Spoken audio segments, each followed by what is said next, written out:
Hello guys, technical mind YouTube channel में आपका दिल से स्वागत करता हूँ। गाइस, आज जो हम वीडियो के टॉपिक के बारे में बात करने वाले हैं ना, वो है बोआ बाई एमॉन के माइक्रोफोन के बारे में।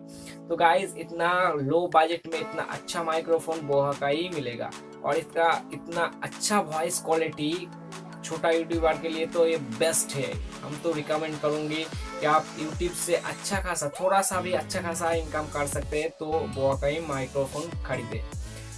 तो इसमें आपका वीडियो का क्वालिटी बहुत ही अच्छा होगा। वीडियो का क्वालिटी वाला वीडियो बनेगा, आपका वॉइस क्वालिटी बहुत ही अच्छा होगा।